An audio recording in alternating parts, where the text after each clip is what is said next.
Lection 28. Jesus releases the rabbits and pigeons. It came to pass one day, as Jesus had finished his discourse, in a place near Tiberias, where there are 7 wells, a certain man brought live rabbits and pigeons, that he might have to eat with his disciples. And Jesus looked on the young man with love and said to him, "You have a good heart, and God shall give you light.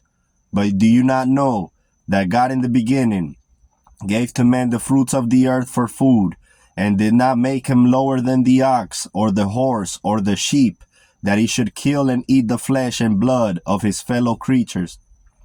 You believe that Moses indeed commanded such creatures to be slain and offered in sacrifice and eaten, and so do you in the temple.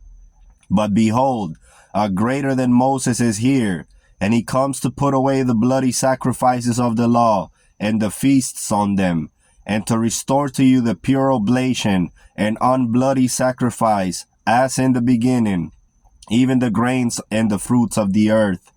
Of that which you offer unto God in purity you shall eat, but of that kind which you offer not in purity shall you not eat. For the hour comes when your sacrifices and feasts of blood shall cease, and you shall worship God with a holy worship and a pure oblation. Let these creatures therefore go free, that they may rejoice in God and bring no guilt to man." And the young men set them free, and Jesus brake their cages and their bonds. But lo, they feared lest they should again be taken captive, and they went not away from him.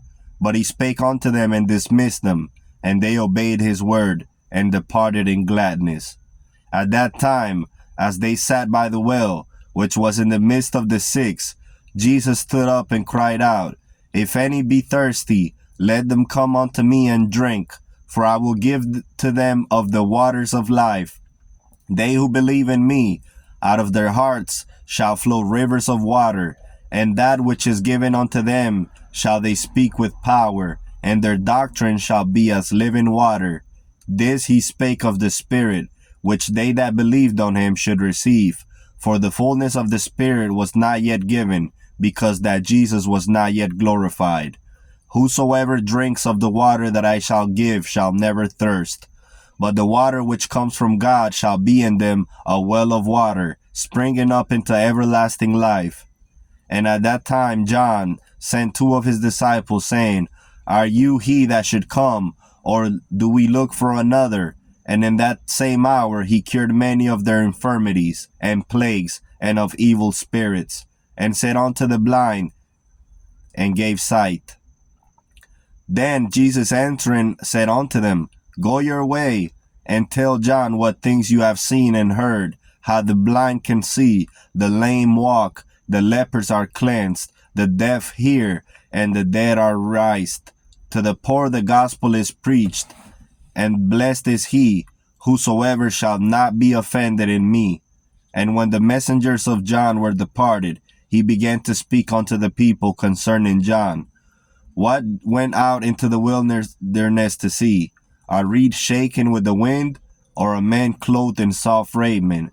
Behold, they which are gorgeously apparelled and live delicately are in king's courts.